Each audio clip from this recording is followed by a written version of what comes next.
Hey folks, this is Matt once again. I had recorded this actually once before, but I got a few more of my items in, so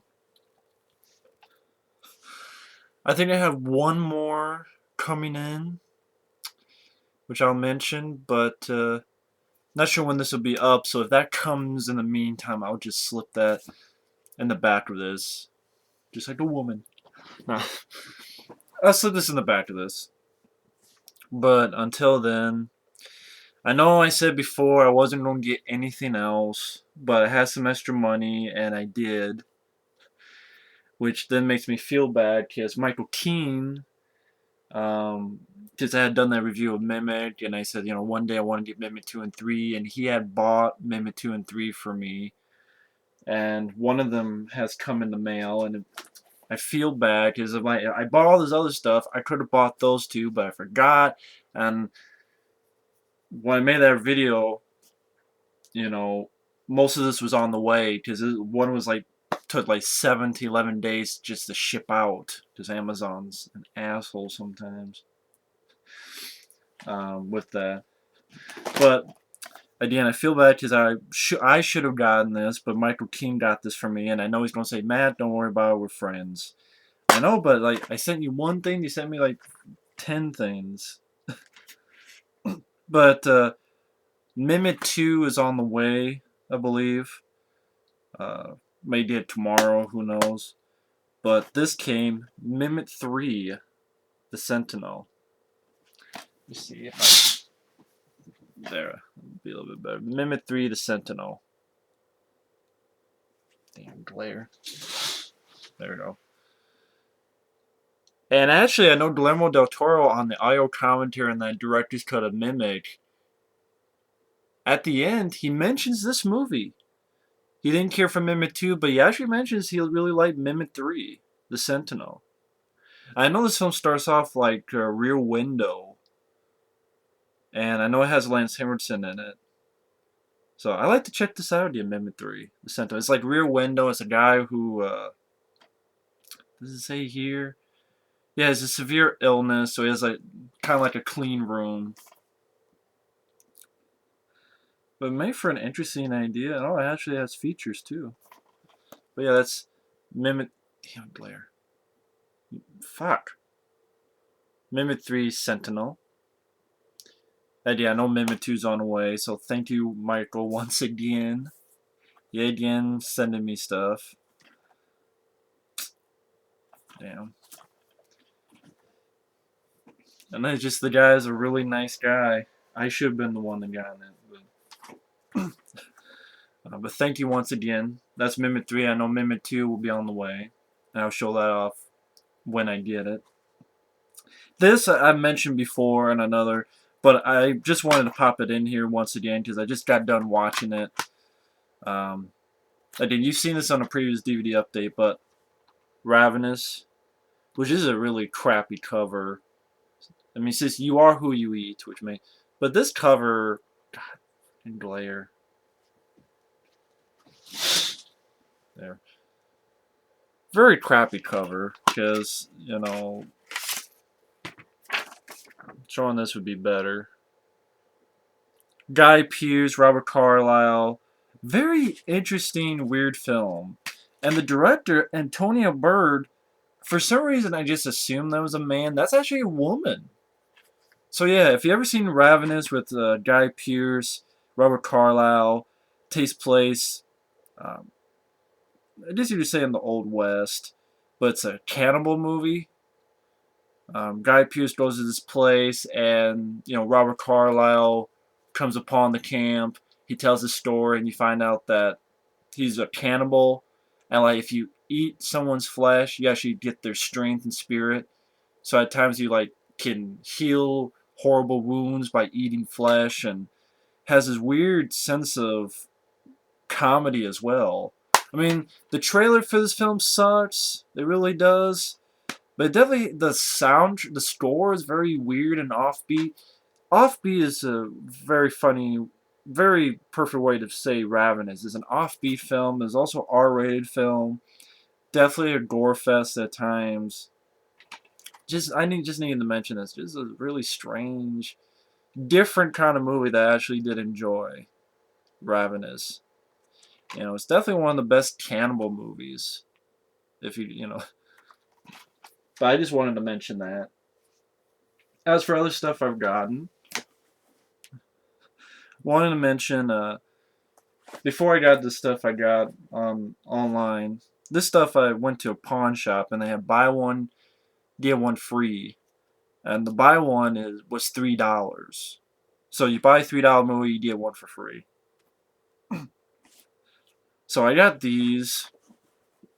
The two that I bought because I'm like, oh, I would like these. Is The Art of War. My friend Effrey was talking about this film again with me when we chatted, and I wanted to catch this again, and I did. And to be honest,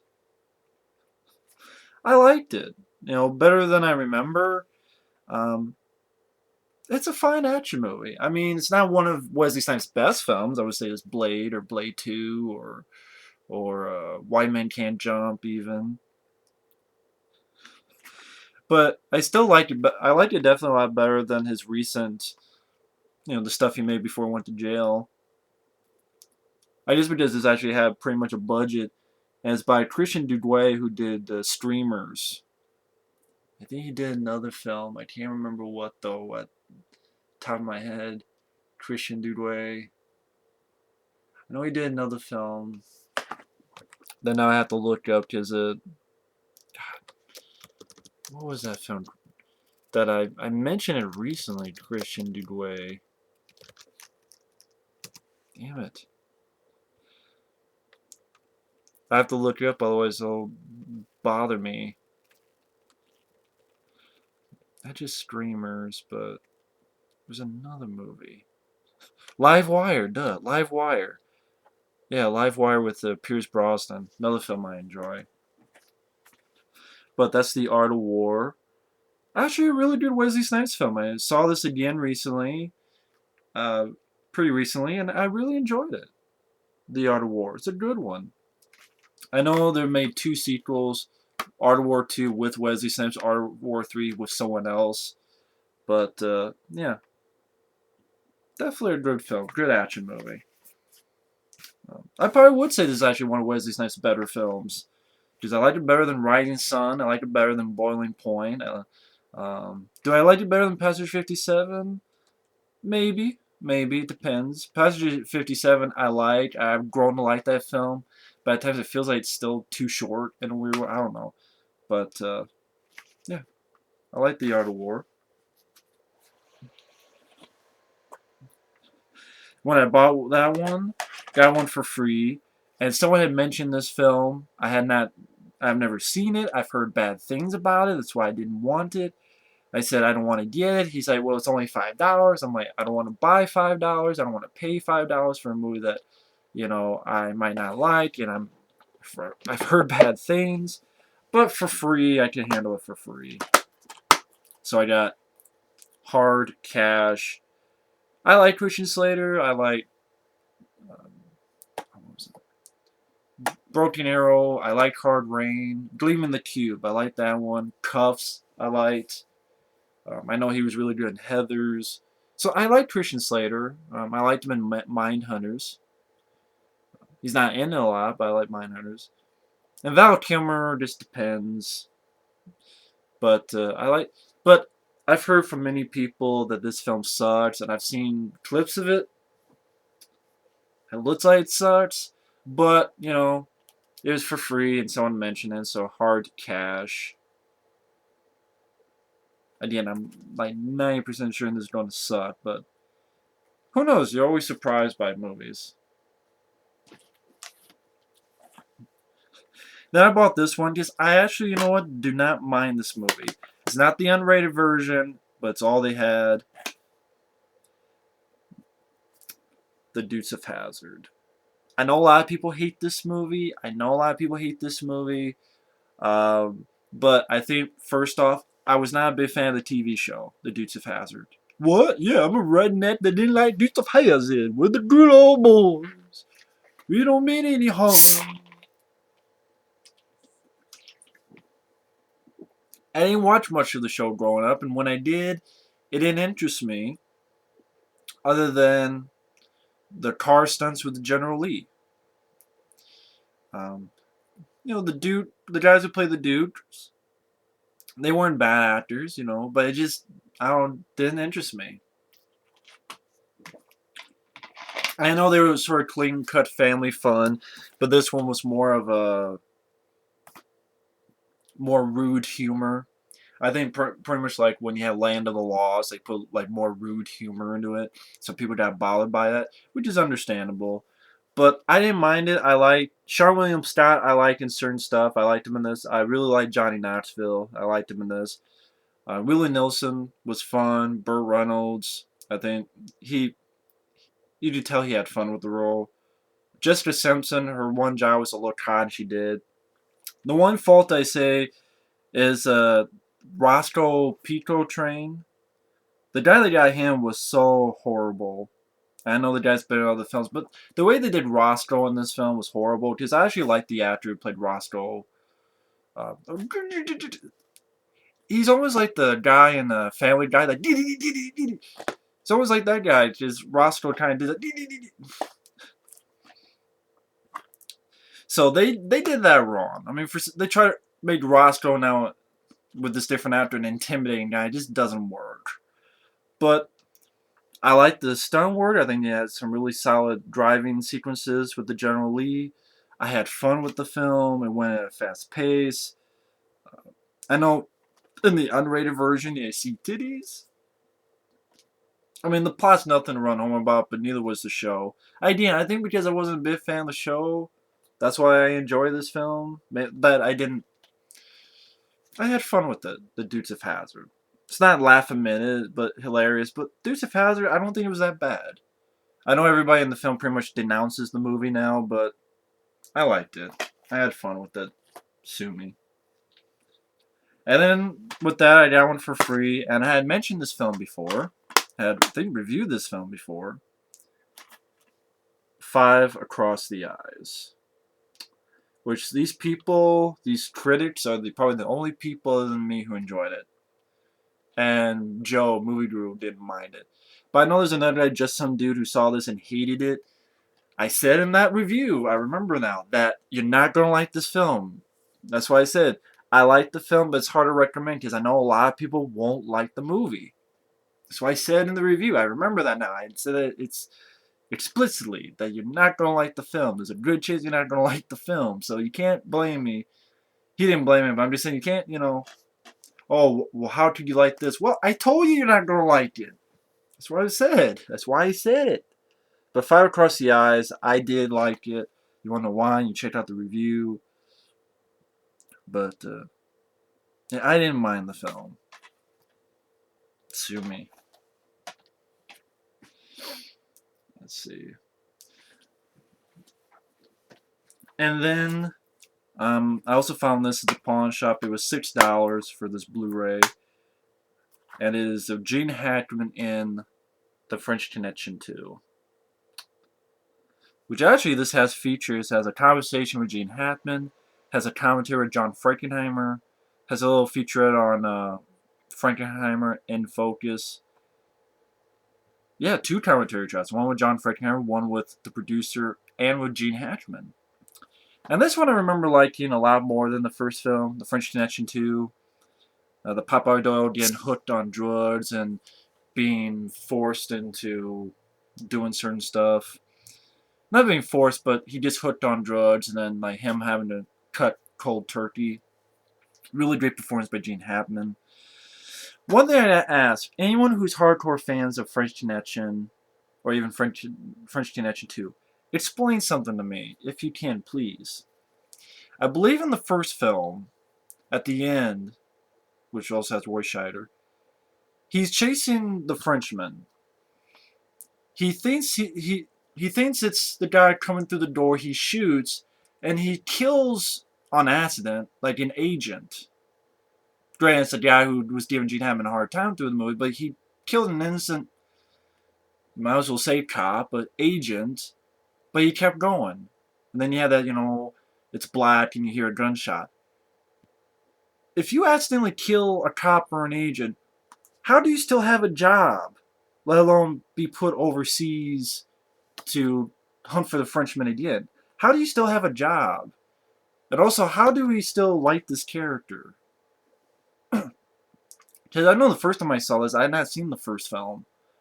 So I saw this one. I remember liking it. Now that I've seen the first one, a long time ago though still, I'm not sure. Like, explain that to me. Someone who's hardcore film aficionado or whatever, let me know your thoughts on that.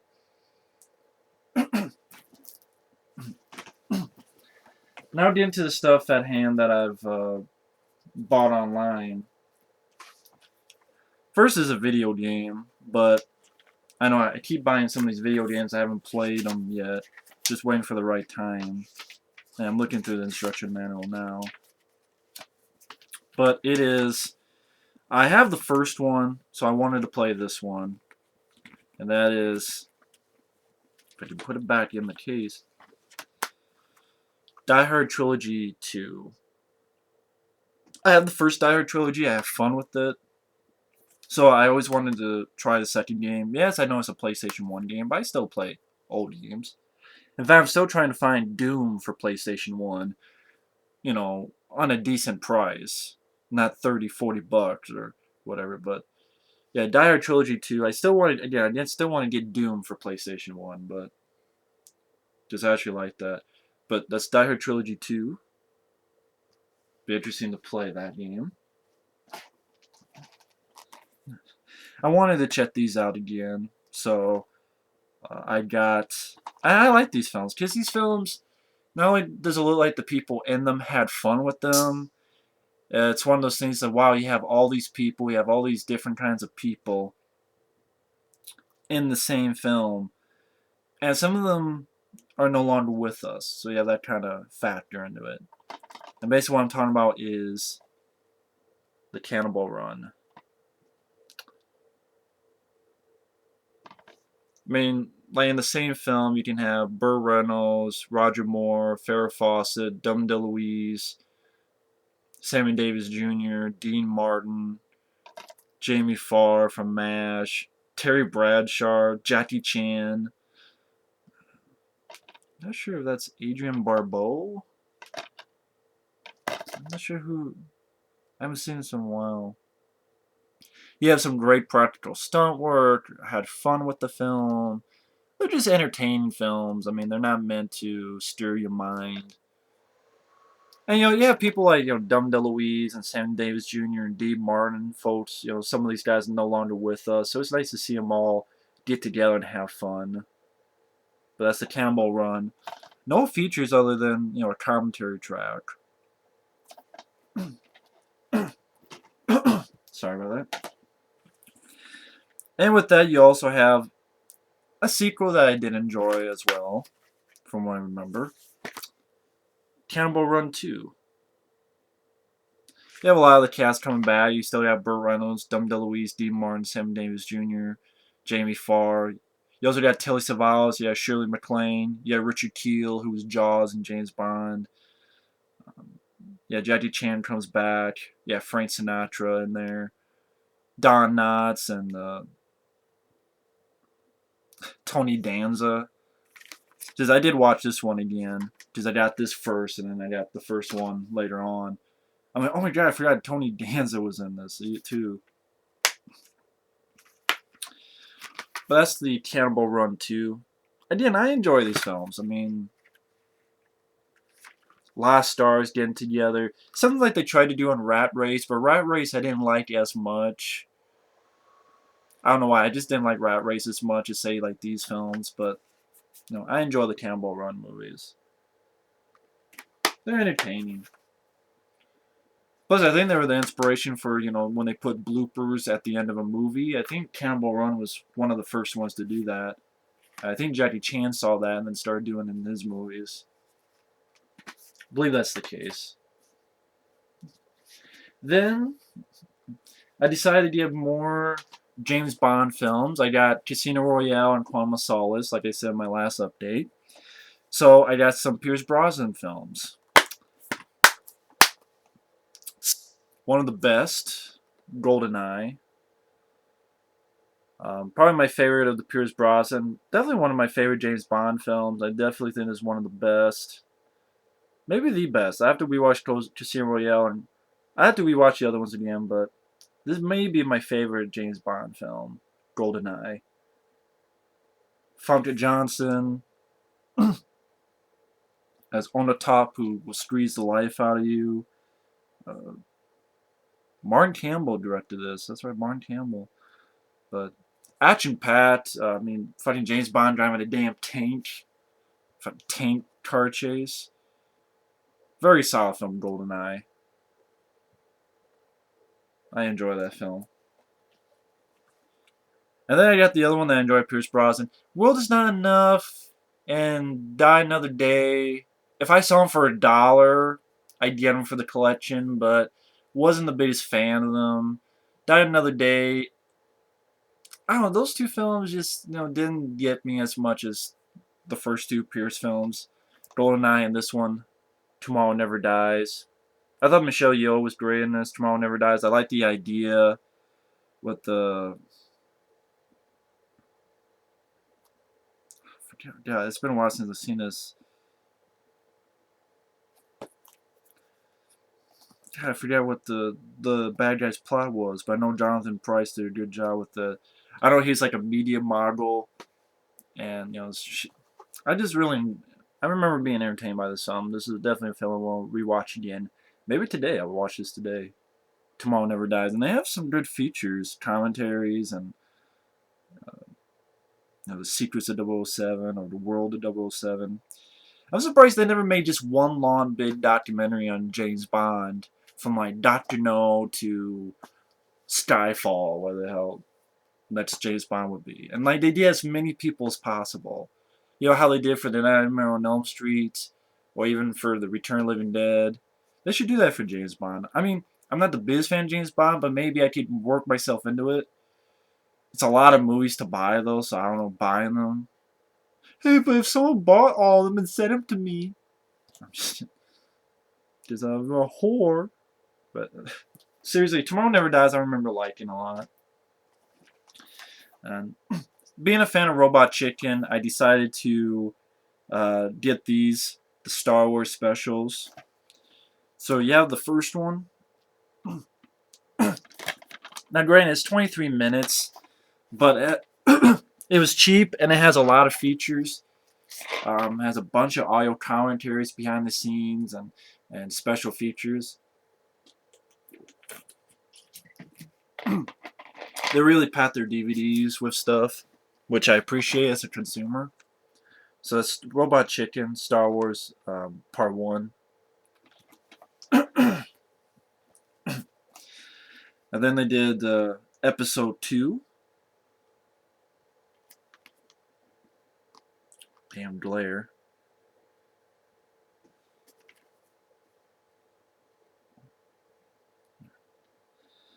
And this was actually 60 minutes.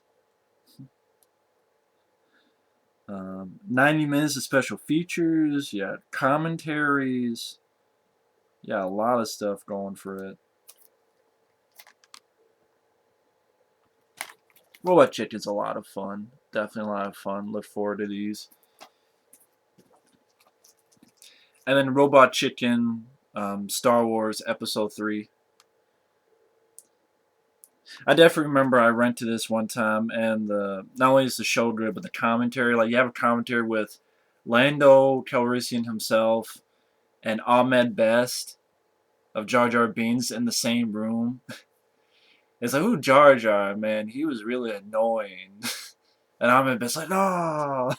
And Ahmed Best, like, he talks about the candy with the Jar Jar Binks and the ton that you suck. Someone brings that up, and he's like, yeah, I would try to pick up girls using that, Hey, Jar Jar's tongue looks sexy, don't it? You just have to listen to it. Very hilarious, but I remember having fun with this.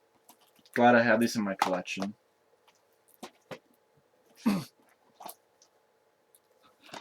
This came out recently, so I wanted to check this out.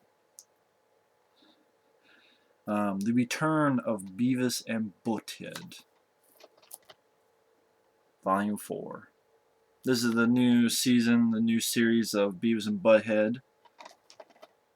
264 minutes, so 120, 122, 40. About 4 hours and 20 minutes. Because 2 hours is 120. So 4 hours is 240, and this is 260. So yeah, 4 hours and 20 minutes. Plus special features. So it's pretty good. Beavis and Butthead. I saw 1 or 2 episodes and had a lot of fun with them, so I wanted to pick that up. This I got because I watched the film Livewire, which I want to review sometime. Don't know when. With Pierce Brosnan. So I wanted to get this to other Pierce Brosnan action films. And one thing I didn't know about Pierce Brosnan, he was going to be James Bond before Timothy Dalton. Was it The Living Daylights or something?